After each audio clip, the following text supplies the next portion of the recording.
Okay, today is our week before spring break, so we're going to wrap up FIR filters, and then we're going to move into frequency response. But as we're transitioning from the end of this chapter 5 on FIR filters to going into the frequency response, we're going to take time out to review for the midterm, which is on Wednesday. So because it's going to include everything that's in this last chapter, there's about a page and a half that I haven't gone through yet, formally, that I want to go through right now. And then we'll come back in and, like I said, we'll look at the topics for the midterm. So grab 2 pages there, 1 page there. And you should have 3 unique sheets, and I think you do, I can tell. That's homework that people turned in. That's not yours. For those listening to the video later, it's just what's going on as people are walking in late. So example, 4-point moving average backwards difference. This was an example we started looking at and went partway through last Wednesday. This was a concept that was on the homework that was due today and could have been on the quiz last Friday, but it turns out it wasn't, but will be on the midterm. And like I said, we'll get into that when we go through the review. But this was just looking at a cascade of 2 different types of filters. So the 2 different types of filters that were cascaded in this example were the 4-point moving average and a backwards difference filter. And those are just names that are just, it's kind of nice to have a friendly name for a filter design, but if not, if it was like in the homework, it was just, in the homework you had an H1 of N and an H2 of N and an H3 of N, right? So they could just have names along those lines. But in this case, the moving average filter is 4 taps long, so it's got 4 spikes in its impulse response.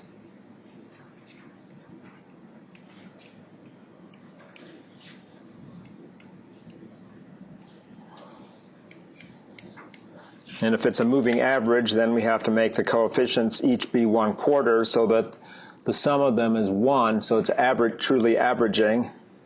And a lot of you, as I recall from Friday, got to the moving average filter in the lab, right? You now have a physical idea of how the smoothing actually bears out in the time domain. Everybody that I signed that off on for, I don't know if you were super excited about it, but it was pretty visual the way it works. Then a filter that's a little bit like one of the filters you were playing around with also on Friday, not quite the same. This is called a backwards difference, which approximates a derivative. I think the filter that you played around with wasn't the backwards difference, it was delta of n minus 0.9, delta of n minus 1, remember? It's close, but not quite the same as this. It's called a backwards difference because, like I said, it looks like an approximation to the derivative. It takes the present value of the input and subtracts the previous value of the input. And then because the time spaces are 1 sample apart, which is an integer on the discrete time axes, there's no need to divide by that to call it the derivative. I mean, it's just the unit, the time unit would be 1, so you'd be taking the difference divided by 1. So we put those 2 types of filters in cascade with this system. And when systems are cascaded, what we were talking about last week, there's a nice property. Suppose that's H of N. The property of the cascade, or actually this is called H3 of N in this example, is just the convolution of the 2 impulse responses.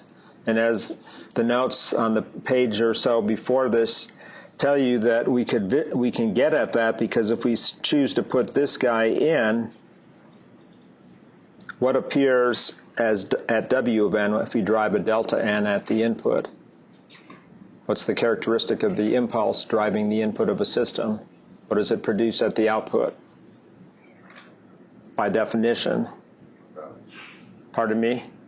The value at that time. Well, but what is special about driving a system with a delta? It's how we define the impulse response, right? It's like what I call the signature. It's like if you, the example I always like to use in class, but it's not very super impressive, is just hitting the side of this podium sends a shock wave into it, and it's vibrating, so it's producing its signature response. If you're upset with yourself, you might hit yourself on the head, right? Has anybody ever do that? Like that? Why didn't I think? So when you hit yourself, you give yourself an impulse in the head, and your head is vibrating slightly. That sounds kind of crude, but that's what the impulse response is. It's like giving the system a ting to see how it responds. So if we give it that ting, it goes through, and that becomes h1 of n that gets shot out of there. If we use linearity then, and we had changed the order of the systems around, we could also fire it into H2 first and then have H2 characterized. But in this case, from what we know about linear time invariant systems, we know that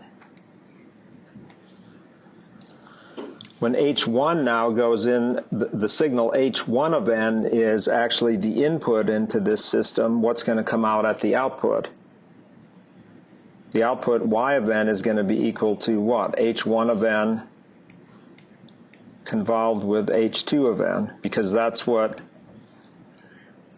our system convolution sum equation says. You drive an arbitrary input into a linear time invariant system that's initially at rest or in through a system, and the output will always be the input convolved with the impulse response.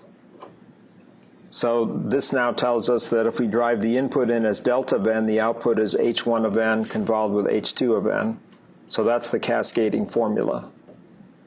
Just as we convolve those two sequences. So the overall convolution, or the overall impulse response, is h1 of n convolved with h2 of n. And that can be done with the convolution sum formula, which we know that we can do convolutions using the table method, or at least the table method works well when they're finite in duration, and that's pretty much what you've been restricted to so far, except that one homework problem from last week that ran off to infinity. We'll see more things that run off to infinity, and we'll see how the table method is not always the best method to go with, but for right now we're going to kind of stay in that domain. We'll expand out further when we need to.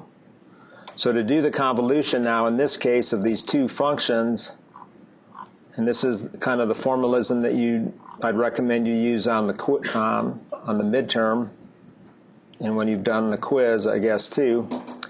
If you want to convolve h1 with h2, what's the support interval for h1? h1 runs from 0 up to 3, right? And h2 runs from 0 through 1, just by looking at it. And by the way, going from the difference equation down to the impulse response, how's that done? You just let the input be a delta, and then the output is the impulse response. That's the definition. So in this case, it's really easy. You just let this be delta, and then the output is H, or H2 in this case. So that gives it to us immediately. So by having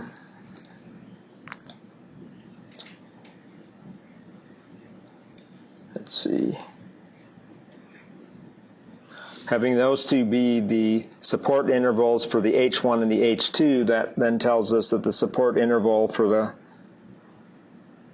convolution is going to be the sum of the two start values, which is 0, plus the sum of the two ending values, which is 4. So we know that our table just has to handle an interval that runs from 0 to 4, and that's what I put down in here. So the order of the convolution can be whichever order you want to go. You can go H1 convolved with H2 or H2 convolved with H1. So in this case, I put the H1 as the fixed sequence in here, and then I flipped over the impulse response of the H2 and slid it across step by step against the H1 to get the output. So if you haven't done it yet, for an example on your own, I'd recommend just doing this table the opposite way. Some of you I know have done it based on questions, but what I mean by doing this the opposite way is to set up another table to just prove to yourself that it works out the same way. In this case, it would be 1, minus 1, and then march the 1 quarter, 1 quarter, 1 quarter across this guy and do it for all the different steps and verify that the output steps along the same way. Any questions? Are you following what I'm saying? You know you have freedom. Now, with freedom comes the care and concern to not make silly mistakes. And I could go off right now and think about things that were on the quiz that I graded from last week, or things that I could do on the midterm that would be little nuances to try to see if you're on the ball or not. And I'll probably remind me of that when we're going through the review and we're looking at convolution, little things that you said you would point out to us. I won't say that I'll put them in the problem, but things you just got to do to not make a dumb mistake. So I will be looking for carelessness. I mean, in a sense, I'm not trying to drill down on it. I'm just trying to make sure that you're paying attention and not falling into total rote. Total rote would be to say you just drop it in and don't even think hardly at all, just slide over it. And then what happens when you're into a rote mode on just about anything? The slightest little change comes along and bam, it's like, now what do I do? You get too complacent and you're not sharp anymore. So in this example, I checked it out with MATLAB's CONV function. The filter function would also work. Verified the answer. And then something else that I'm expecting you to be able to do for the midterm, which we'll talk about on the review, is being able to draw a block diagram. So this would be our direct form structure that we talked about earlier in this chapter. The only thing that I did differently is rather than drawing it vertically, it's drawn horizontally. But if you think about what this block diagram is doing, it's exactly telling me what the impulse response fired up comes out as. The impulse response says we have weights of 1 quarter, 0, 0, 0, and minus 1 quarter. So if I was to draw the impulse response out as a picture, it's got a spike here of 1 quarter, 3 zeros in a row, and then it's got a negative spike.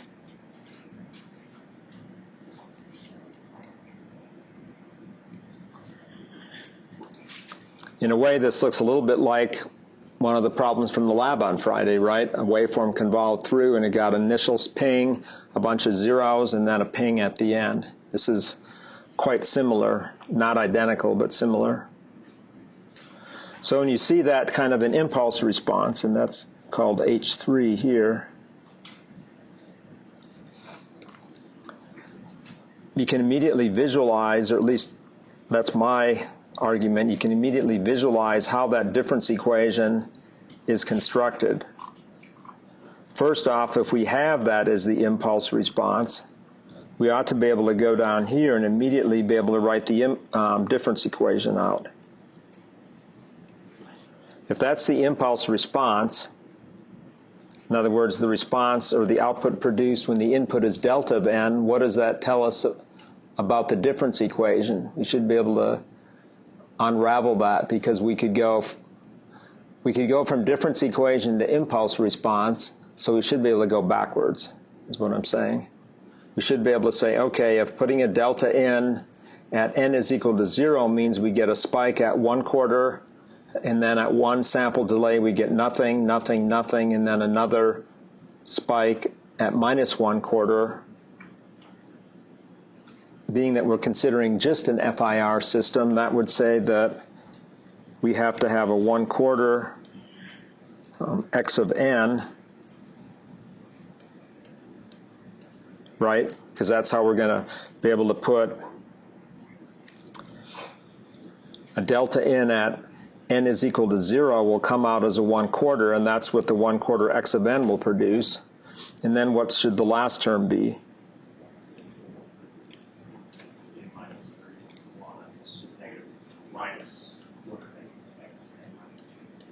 So what should it be? N minus 3. Does everybody agree? Because that's where delta comes in at 0 and it gets delayed by 3 samples. Actually, we need to put in 4, right?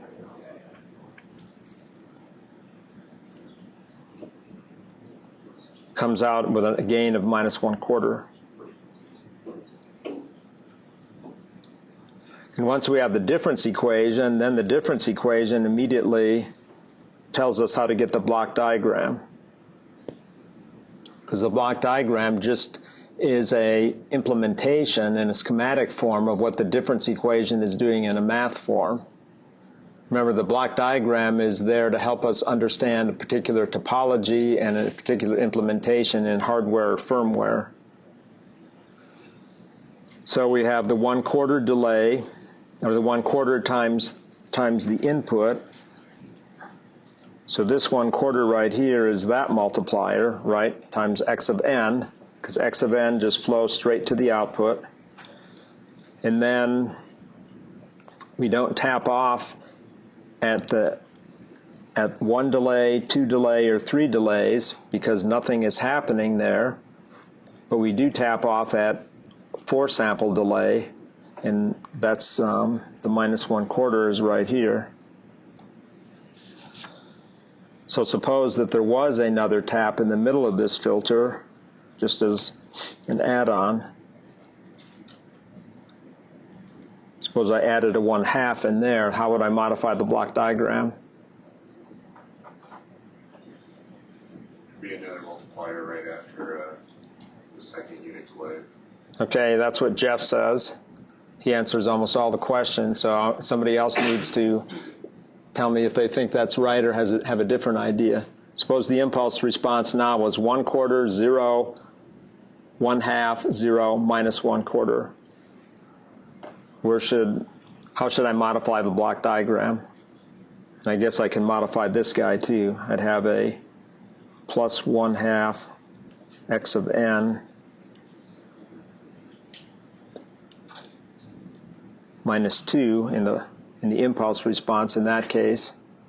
So what do I have to do to the block diagram to make it correspond? I have to put in a multiply by 1/2, and at what point do I tap off from the input? What delay value do I need to use? N minus 2. Should it be anything else? Can anybody come up with an argument why it should be something other than that?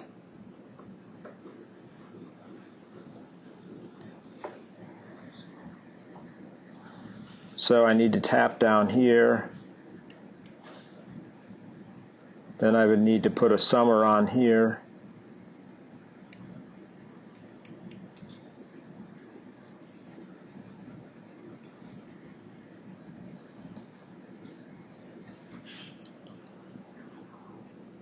Make sense?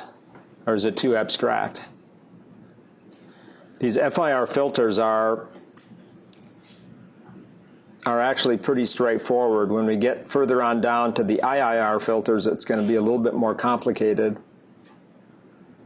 But what I like about these right now is that you can look at the block diagram, you can look at the difference equation, you can look at the impulse response, and after you've done enough kind of transferring back and forth, it should jump off the page at you. Is it doing that somewhat? Or, I mean, go ahead and tell me that you don't get it, and I'll try to have you get it. If I'm boring you because it's all obvious, I'll move on. I guess it's obvious, which is good. We'll find out on Wednesday.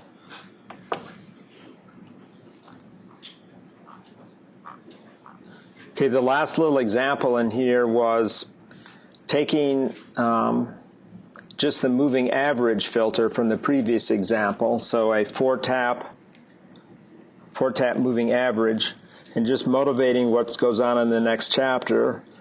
Suppose the input is a cosine omega naught n sequence. And I give an example here of it being omega naught equals, this parenthesis is misplaced,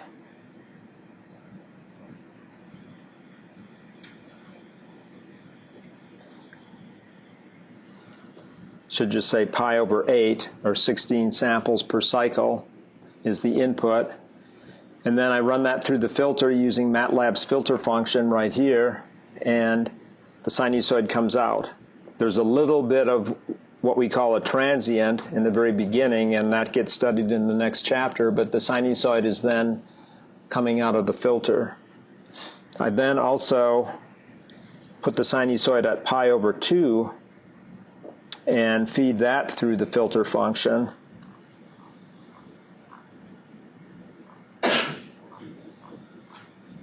And now what happens is, after a brief transient, the signal is gone. So the filter has totally annihilated that sinusoid at, I guess it's pi over 4.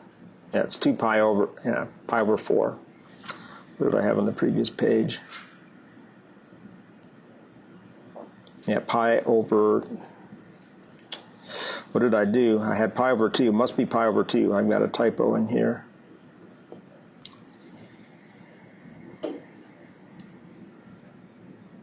It's got to be pi over 4 because there's 4 samples per cycle. There's 1, 2, 3, 4, and then it starts over again. But at this particular frequency, the signal goes away. And this is leading into the next chapter where we talk about sinusoids at different frequencies will go through the constructive and destructive interference of having a signal plus a delayed, plus a delayed, plus a delayed, and weighted version form constructive and destructive interference. Remember when we were talking about multipath a long time ago? Out in space, signals arriving at the same point, but out of phase, possibly. The FIR filter is that same basic idea. And what we're going to be getting into, just a quick little animation here in Mathematica.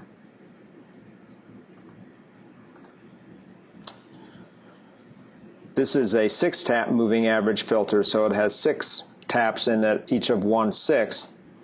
The blue is the input sinusoid, and the orange is the output sinusoid. And we're going to be introducing this idea of the frequency response.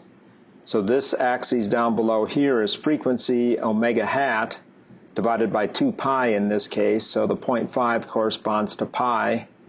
And that little orange dot happens to be the frequency that the sinusoid is at. And as I change the frequency on the sinusoid, the magnitude response of the filter is going to go through certain points where it annihilates frequencies, and then it will come back up, and then it will do a total annihilation. But the overall shape of this response that's on the left-hand side is called the magnitude response versus frequency. And we're going to start studying then how filters are designed and how the coefficients are chosen to get a particular shape in the frequency response. Remember in the very beginning when I mentioned filters, I said, what is the idea of a filter? Something that allows something to pass and allow other things to get blocked. I mean, a coffee filter is one concept. If you're going in the backcountry, I have my water pump for purification that filters out those spores and bacteria, things that would make me get sick. So it blocks those and passes the water through. In signal processing, it's letting desirable signals through and blocking non-desirable signals. It might just be noise is all we're blocking. So we'll be moving into the frequency response. And it adds another dimension. It brings back in the frequency domain representation as well that we haven't played with for at least a few classes, but that was a concept that was introduced a while ago.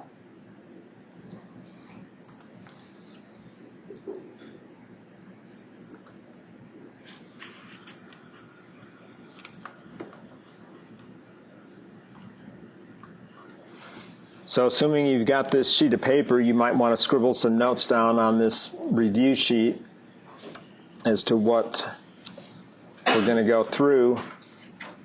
At the top of the review sheet is a mapping of the text sections and the note page sections, and then how the quizzes folded in. So in my assessing this from when I was working on this last night, quiz 1 and 2 came out of chapter number 2 and appendix A on complex arithmetic. Quizzes 3 and 4 were out of the frequency spectra and Fourier series topic of chapter 3. Quiz 5 was taken from the sampling theory material of chapter 4. And quiz 6 and 7 were taken from the present chapter, the one we've just been wrapping up on FIR filters.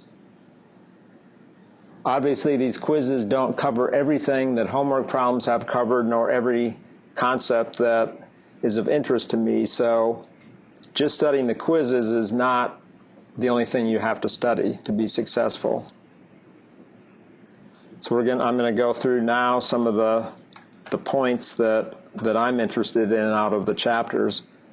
Yes, you have the old exams to look at, so you can get ideas from that, but I was already asked the question last week, I think, is this all we should look at and expect? And the answer to that was no, right? Because if I write the exam identical, then I'm not really testing your understanding, I'm just testing sort of rote concepts. And if I give examples of every possible type of problem that I might put on the exam, that would take a long time, and then that would force me still to come up with some more ideas to be creative, and then the harder I have to try to be creative, the better the chances are I'm going to get too creative, and then it'll be difficult for you to work the problem. So there are lots of worked problems and examples on the CD that came with the book. And I know the CD is not particularly user-friendly, but it does have lots of resources on it. I'm not saying you have to go look there. I'm just saying if you're looking for more ideas, you can go look there. If I was studying for the exam, I would probably go through the course notes, because that's my filter, literally a filter on what's in the book. I would probably go look at the worksheets and the quiz problems in the old exams, and then use that in combination probably with this review sheet to create that two-sided crib notes page that I said I would allow you to have on the exam. So that would be your study notes to bring into the exam. Remember, I'm allowing you one two-sided sheet. Maybe you'll write your notes down on more pages, and then sometime on Tuesday evening or Wednesday morning you'll transcribe that into one two-sided sheet, let's say. I don't know exactly what your strategies are, but it's been a while since I've taken an exam and had to do that exact layout, but that was the type of thing that I used to do, was have it spread out on more pages, and then I would kind of near the final phases of the studying consolidate it down to the two-sided sheet that I was allowed to have on an exam. So in the beginning of chapter 2, we were reviewing through basic trig functions, and the big thing that we were going to do is we were going to make the cosine and sine and so on come alive by making the arguments a function of time. So in signal processing, we want, as a basic waveform, a sinusoid, or cosine omega naught t plus phi. So there's 3 parameters in that: the amplitude, the frequency, and the phase. And this bullet right here just tells you what some of those relationships are, mostly in the frequency. The period of a single sinusoid is 1 over the frequency, and the frequency in hertz and frequency in radians per second are related by 2 pi. We then got into time shifting for arbitrary waveforms, but for cosine waves as well. So we had a time shift by t naught seconds, remember, moved it to the right, and if it was minus t naught seconds, it moved it to the left. And there's a special relationship between time shift and frequency shift, time shift and phase shift for a sinusoid.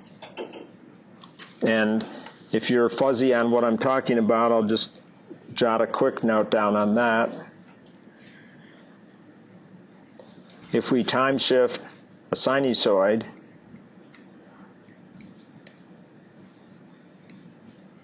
all we're talking about is multiplying out inside the argument, so we have omega naught t minus omega naught t naught.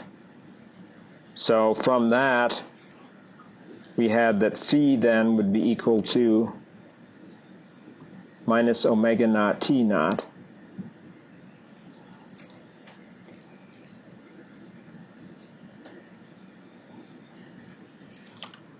So that was the relationship for the sinusoid.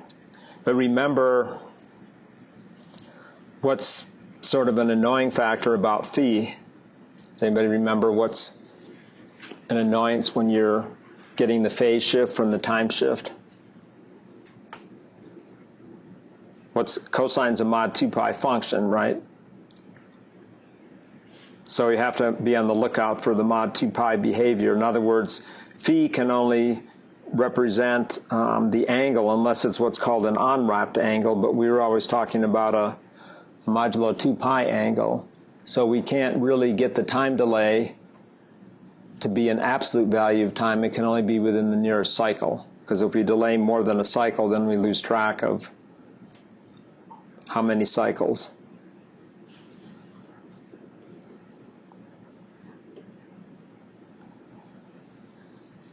Next things we went into were, and maybe they weren't done in exactly this order, but pretty much straight on we got into complex arithmetic.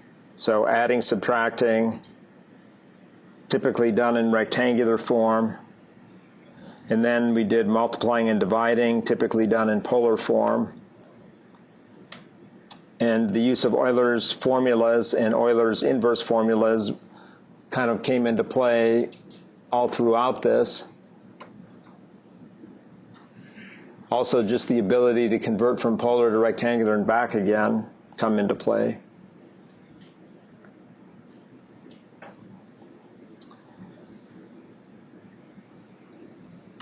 The big formula that was introduced by the end of the chapter is this guy right in here, the phasor addition formula. And that's probably the biggest concept for the entire chapter, was just the ability to take a sum of cosine waves all at the same frequency, add them up when they have arbitrary amplitudes and phases, and get the composite amplitude and phase using the formula right down here, the phasor addition formula. So that's all done by adding numbers that start out in polar form, but then the convenient way to do it by hand is to actually represent those in rectangular form, because that's where it's easier to do the additions, but then you have to flip it back to polar form to get it to plug in up into here. Along the way, this chapter also introduced the idea of a complex exponential signal, and that's this guy right in here, which then gave us the rotating phasor interpretation, where we have, remember when this thing gets expanded out, we'd have a e to the j phi, then the rotating portion was times e to the j omega naught t.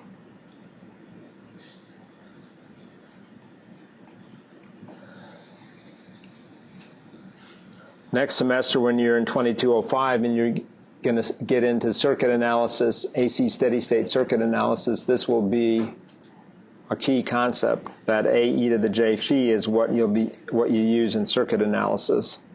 In this semester, we use it throughout in different contexts, but we don't do Kirchhoff's current and Kirchhoff's voltage laws. We're just working it in the pure math domain, adding, subtracting, multiplying, dividing complex numbers. But the phasor addition formula and how it operates permeates into pretty much everything in electrical engineering. So this phasor addition formula was introduced as sort of a kickoff of why EEs like to use complex arithmetic a lot, because of what it brings us from an analysis capability standpoint. Any questions on this chapter? Which part is the rotating again? Or which part do you think? Yeah, the one's a function of time. So the rotating phasor is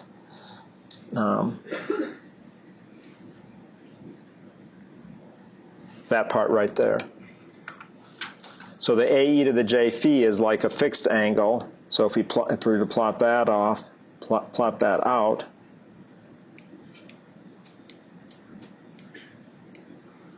and then there's a rotating part, e to the j omega naught t, that makes that spin counterclockwise.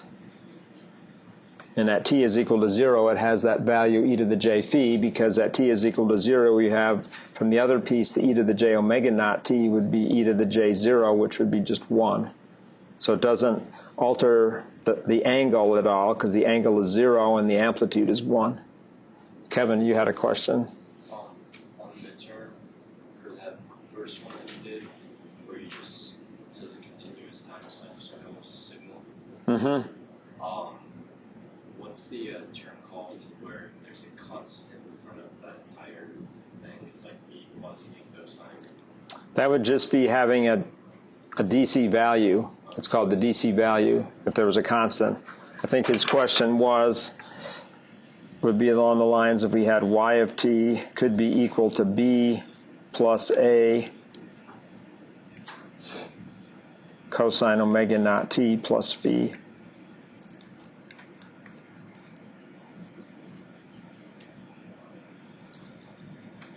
My use of the stylus is failing me right now. And I can't get it right. Too small, I guess, for the pen size I'm using. So this piece right in here is DC for direct current.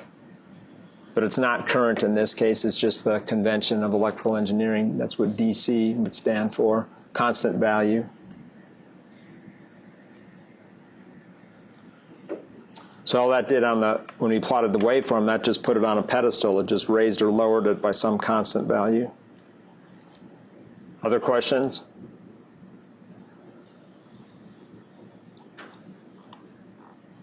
Does it bring back memories? I mean, I have memories. The start of the semester is always a lot more stressful than almost any other time, because so much stuff is new, but I have to find out where you're at on that right now, so I'm going to take you down memory lane, basically, and say, what can you do and what do you remember about things? Okay, then when we moved into Chapter 3, we got into the line spectra. And this is where we wanted to get a frequency domain view. So we have a single sinusoid, and a single sinusoid is actually composed of two complex sinusoids, and that was from Euler's identity, right? So we relied very heavily on, starting in this chapter, that cosine omega naught t breaks out into e to the j omega naught t plus e to the minus j omega naught t over 2. And so we have two rotating phasors, one that's at a positive frequency omega naught and the other one that's at a negative frequency minus omega naught. So the spectrum for that signal, remember, if we plotted the line spectra, we'd have the line spectrum magnitude Call that the mag spectrum.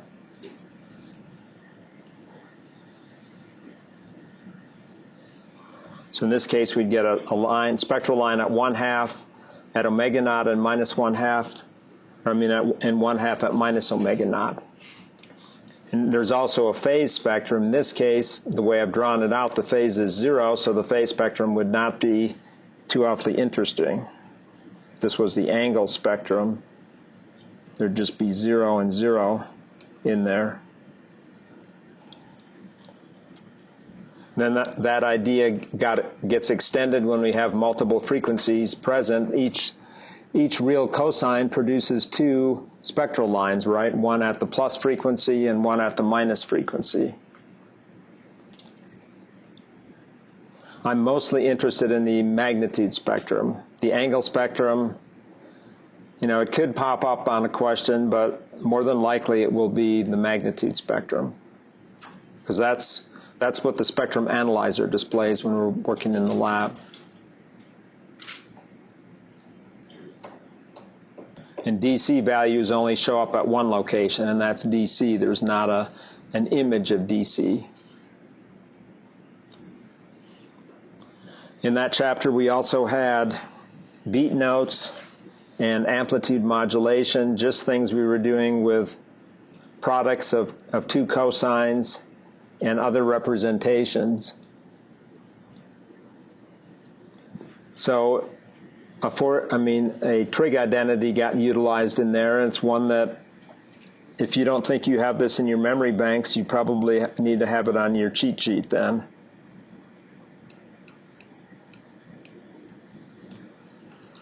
Cosine x times cosine y, what is the trig identity for that?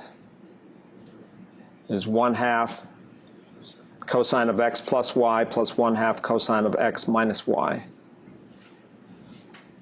And then there's a few other handy little things that go along with that. The cosine is an even function, so the cosine of x and the cosine of minus x are equal.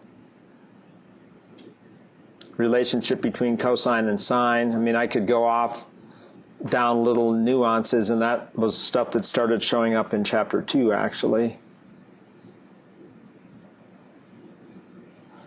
So again, when you're doing your study and you're looking at little things that popped up here and there on various example sheets, quizzes, and homeworks, you might want to write down some of those little trig properties that are handy, and those, if you don't think you have those memorized, that stuff should probably get transferred onto your crib sheet as well.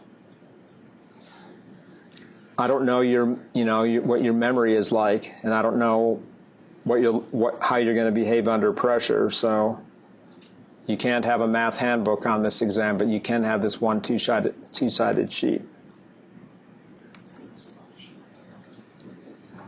After we go, and I'm likely to have you turn that in with your exam too, so that I'll see what you had on your sheet. After we went into the basics of the line spectra, then we got into the Fourier analysis. And this was the most complicated math that we've run into in the course so far, in that we had this formula. The Fourier analysis formula says that we have to integrate to get the coefficients. But that full-up formula we didn't spend too much time on because it's kind of tedious integration.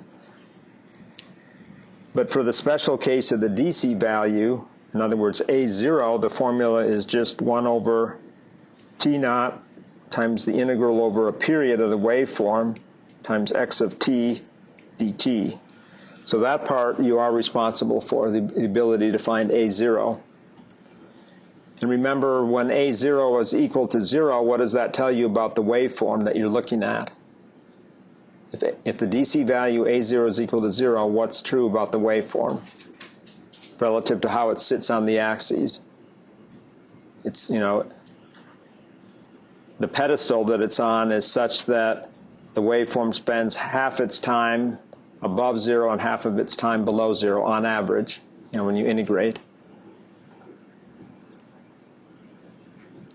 When you get into electronics and you start working, actually in 2205, start working with the oscilloscopes and things, you'll have a better appreciation for that because you have a little knob on your oscilloscope that is your DC offset knob, so you can raise and lower the waveform and try to figure out, is my waveform got a zero average value or not, and you'll experiment with different settings on the scope that will block the DC or pass the DC. So you'll become really aware of what this A0 is in a practical setting when you start working with instrumentation. Special knowledge that you get from a Fourier expansion or Fourier analysis is that you get to find out what are the strengths of the various harmonics of the fundamental. So once you establish what the fundamental is, and the fundamental frequency, remember, is equal to 1 over T naught, the fundamental period, but the Fourier coefficients, the ones that run for A1, A2, A3, and A4, those are the strengths of the harmonics at the fundamental, which is be the A1 coefficient, A plus or minus 1, and the second harmonic, A plus or minus 2, and so on up the line.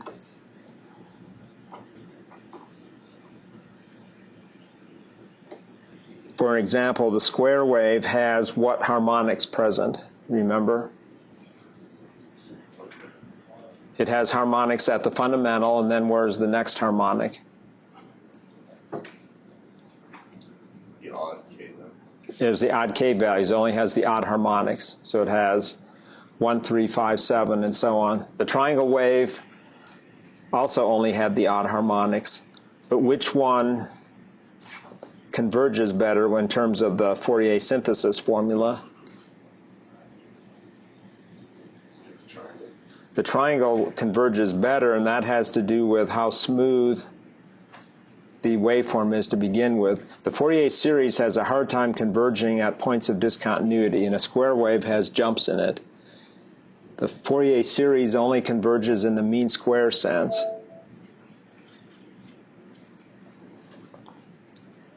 There are other characteristics, like here the harmonics fell off at 1 over n, and in the triangle wave they fell off at 1 over n squared.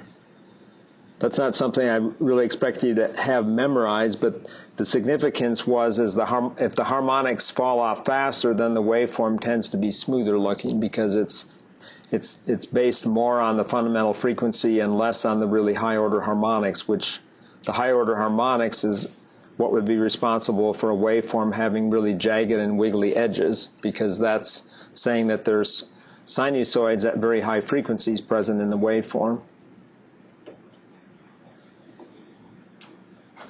Okay, the next part of the chapter was FM chirp signals, or linear chirp, and this was closely related to the lab, but it was Fi of t was the instantaneous frequency, and remember that was 1 over 2 pi times, let's see, I think the book used the symbol psi of t.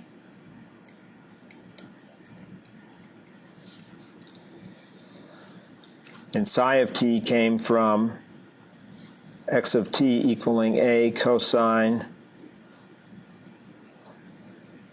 omega naught t plus, well actually psi of t, I forgot to plug this thing in, it's going to crash on me.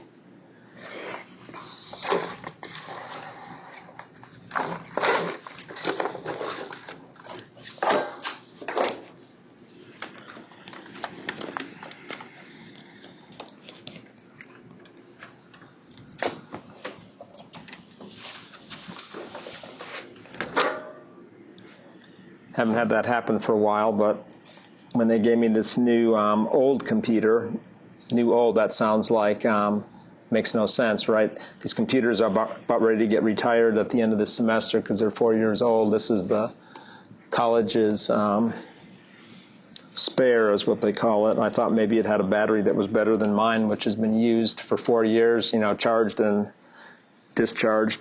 It used to last for more than a lecture, but I just found out it doesn't. All of you know what I'm talking about, right? After a time, batteries don't take the same amount of charge and don't last as long. I think, though, in the book, when we were talking about instantaneous frequency, it was the entire argument of the cosine was the psi of t. So when you take 1 over 2 pi times that derivative, that gave us the instantaneous frequency, and that's how we developed the relationship on the linear chirps that we used in the lab and at least one or two homework problems. The spectrogram then was a means of discerning what the instantaneous frequency looked like.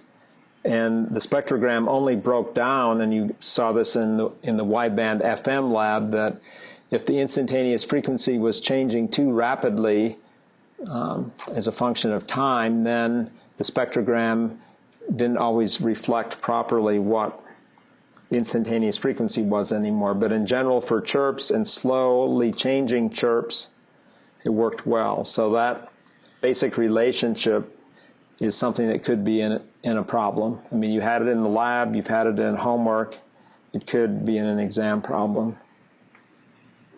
Any questions on this chapter?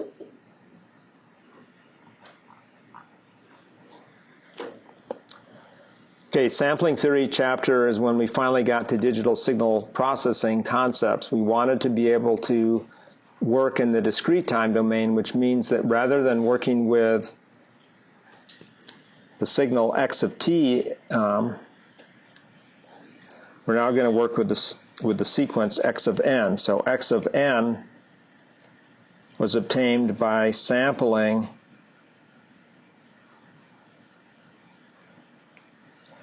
the continuous time signal x at n times t naught. So t was put and replaced by n times t naught.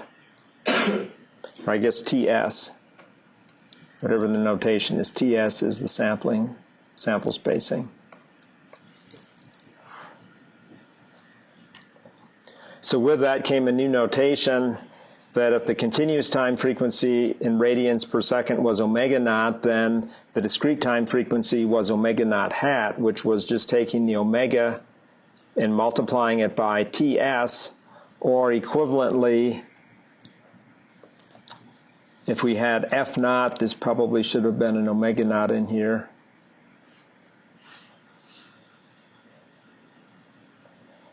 We could equivalently take the analog frequency f naught in hertz, divide by fs, and multiply by 2 pi. That got us the discrete time frequency. And discrete time frequencies are only unique on the interval minus to plus pi, or actually just on the positive interval, because everything always has a positive and negative spectral line. So we have the concept of alias frequencies and the principal alias band. I'm kind of an advocate of working it out in the analog domain first and then taking it over to the discrete time domain second. But I know not everybody prefers to do it that way, so whichever way works for you, go ahead and do it.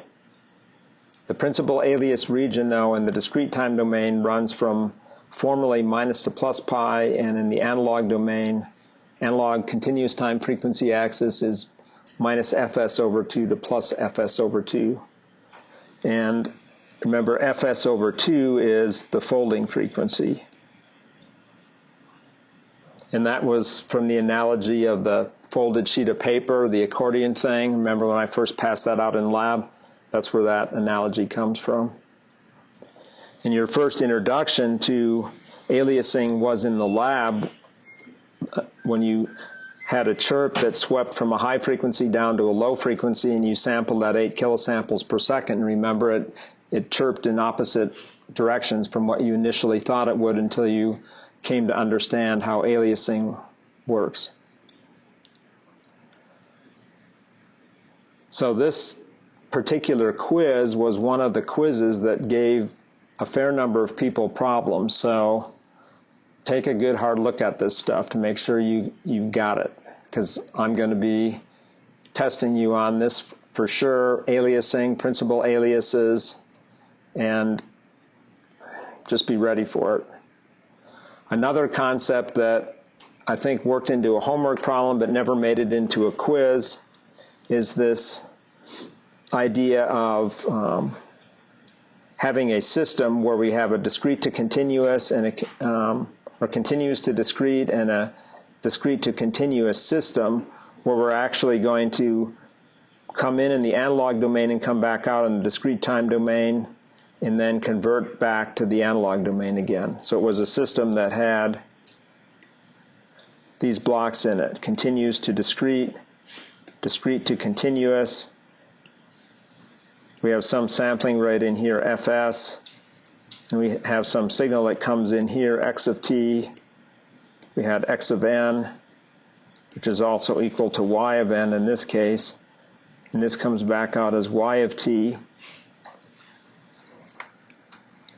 So if this was coming in, say, at 1,000 hertz, and we were sampling here at 800 hertz,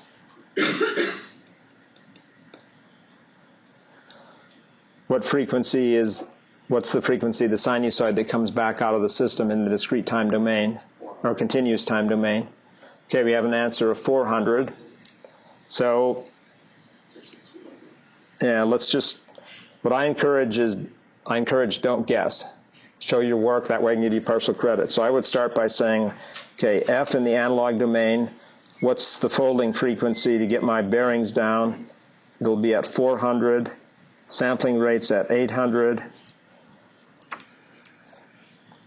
My signal's coming in.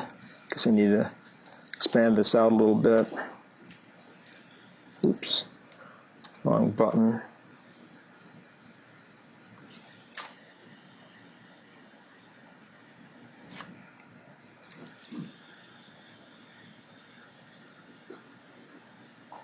So the 1,000 is right up there. Probably what I need to do is to eliminate a little bit more of this stuff. I'll just suppose that that's connected together. Draw more of the axes in. I would probably, in this case, want to make sure I get a few extra cycles in here. So twice the sampling rate is at 1,600, right? And then another folding frequency above that, it would be 3 times 400, which would be 1,200.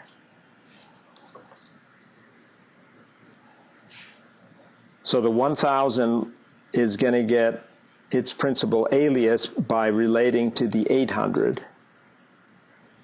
Remember how this formula works. We have to find, from a math sense, we have to take our original frequency, which is 1,000, and we have to consider plus or minus k times 800, which is the sampling rate, less than 400. So we first have to find the k that gets us less than 400, and then we find out what that difference frequency is, what that principal alias frequency is. So first we have to pick the k value, and remember I had a function in MATLAB that did that.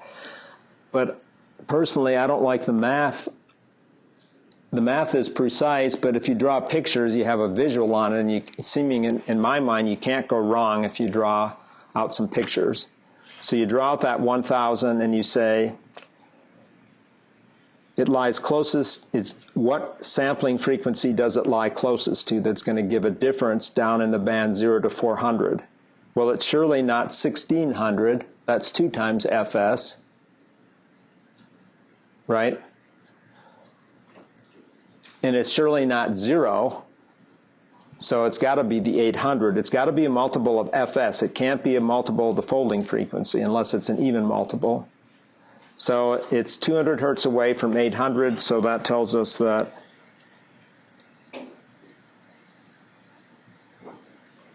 the big key is the difference in here. That's the 200, so that tells me that it aliases down there to 200. Is everybody good on this? I mean, I know some of you need to practice at this. The 400, you might say, well, why does he always draw 400 in there? That confuses me. Well, if you don't like that, block it out of your mind, but 400 is the upper edge of the principal alias band, so I like to have that in there. And it is, there is a folding action that goes on with respect to that, but in the case of the 1,000 hertz signal, you have to think of that accordion sheet and take it down twice to get it across the 400. So maybe you don't like that idea. I don't have one of those things brought up in my viewer right now, but if you go back to that accordion page, that's another way of looking at it.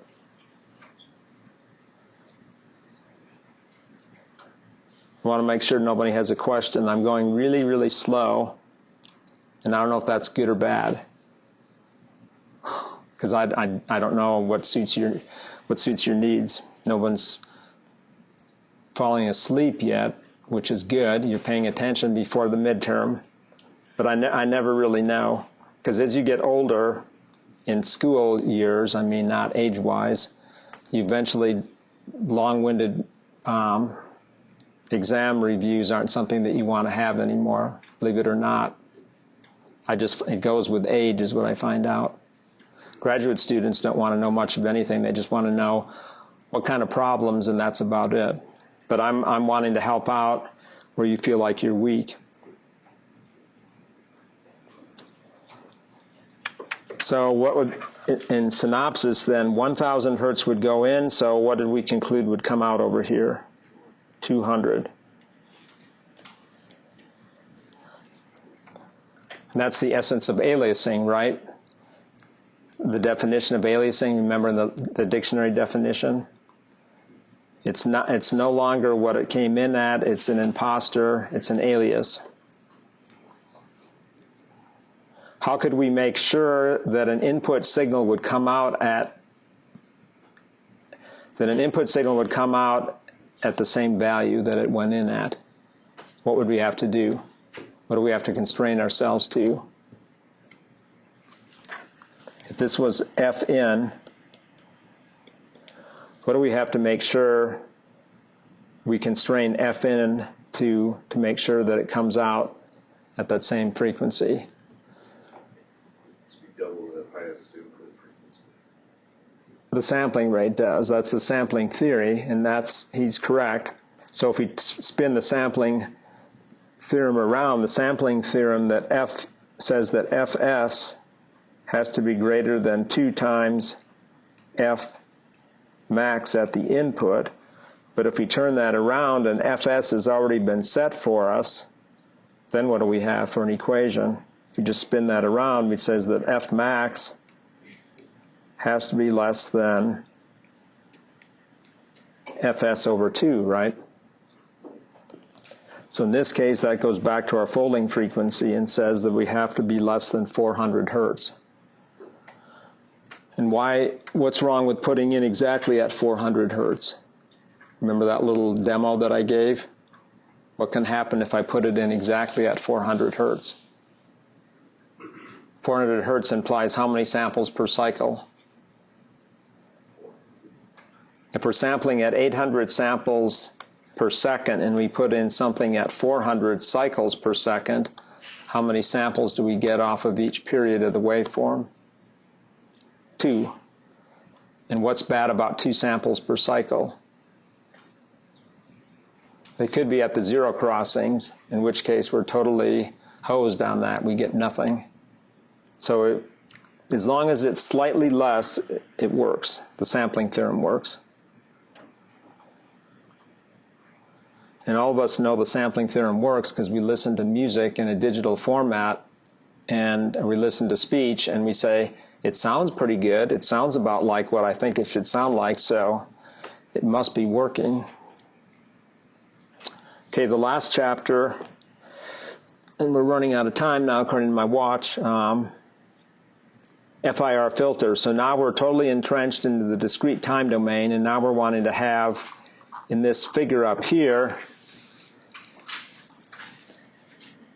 this thing will kick in gear for me.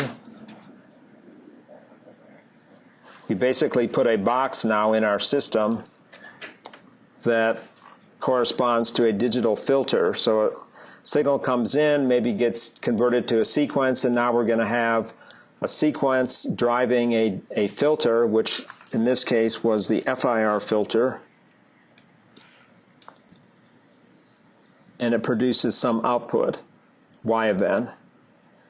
The only types of filters in this chapter are finite impulse response filters. So we have a difference equation relationship that says the output comes from the input using present, past, and possibly future values of the input to form the present output. In order to get to a nice compact form for calculating the output from the input, which led to that convolution table method, we had to develop the notion of the impulse response, and that was driving the input with a delta of n, or the unit impulse sequence. And then we had a means of doing the convolution by the table.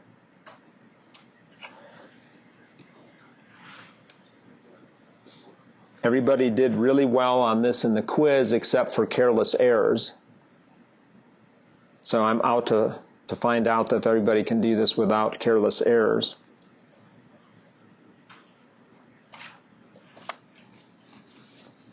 MATLAB's filter function was also introduced.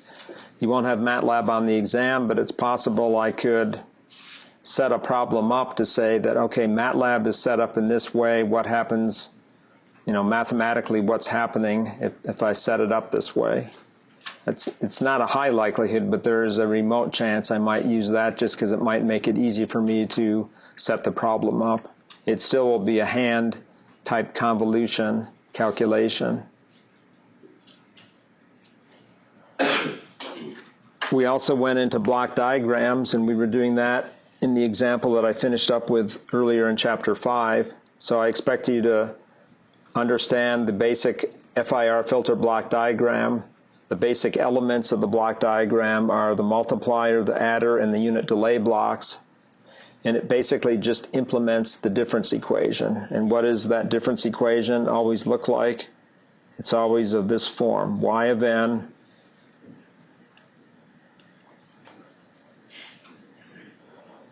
was k is equal to 0 up to m of b sub k times x of n minus k. Remember, if we're doing an impulse response, this ends up being replaced by h of k. So then it's just the convolution sum formula. So that tells us that the b sub k's and the impulse response itself are intimately related. We also had properties of systems, LTI systems, which is needed to make this convolution sum formula work. And the FIR filter is an example of a linear time invariant system. As long as the coefficients are constants, we're good to go. Properties of the convolution operator, cascading systems, and the last little example was the moving average filter, where you could pick a frequency where it annihilates the signal. That's something we'll be moving on to. I don't know why I put that on there for sure, except to say that that's just an example of moving average filter smoothing. I mean, you know from the lab already that can be used to smooth a signal. So now what are some tricks, as we're just about out of time now, that I might want to impose upon your brain a little bit on Wednesday. So pretty much the impulse response has always been an impulse response that the first non-zero value is always at 0. And the sequence value, so if this is h and this is x, but does it really have to be that way? I mean, there's no reason why I can't just play around a little bit and say, suppose the sequence does something like this, or suppose the signal does something like this.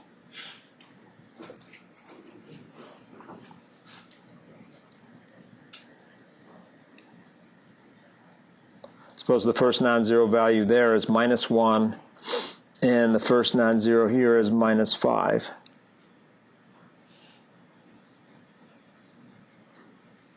This would be the most exotic case. Or suppose the sequence is shifted way up to the right, so there's a bunch of zeros in the beginning. The whole idea of the table still always holds. You put the H signal down in the top row of the table, and then the signal that's going to get convolved with it, you spin around and slide it across. So for example, if this sequence here was being flipped over, what would it look like flipped over? First non-zero here. Okay, suppose this was at 1, that's what the assumption is. So it would spin around. Actually, it would spin around, so there would be the 1 value would be over here, right? Then this thing would slide up here, and that would be at 5. So chances are, and that would correspond to x of k minus 0. So if I decide to set, I'd have to set n equal to a negative value to get this waveform to back off to the left, to basically back up on the page. So in order to start this thing, I'd have to move it off. And you could see that from that basic little support interval equation. Because in this case, if I was convolving these two sequences, suppose that's 4, and suppose it ends at 1, where does the convolution start? It starts at the sum of those two guys, which would be 5 plus minus 1, which is 4, or minus 5, so minus 6. And it ends at this two ending values, which is 4 plus 1, which is 5. So that little trick, which I taught you in the very beginning, is indispensable. As a matter of fact, you should do that early on and make sure that that shows up on your sheet so I can see that you were thinking that through. Even if you fail to sketch this and enter it in the table right, if you've got that down, that helps me know that you were at least off to the right start. Because the one thing about the table is once you start filling it in, and if you get it trash from the beginning, it's trash all the way through in terms of not being correct. But I'll take that into account in partial credit. It's just, for my sake of grading, it'd be sure nice if you'd get it right. And for your full credit, it'd be nice if you'd get it right. Okay, I've got solutions up for the quizzes. The one that I haven't turned back to you, which hopefully I can have back by early Wednesday if you come in. I've also, don't know why the grader didn't get me the homeworks from last week, but those solutions are up. The solutions for this homework will get put up right away too.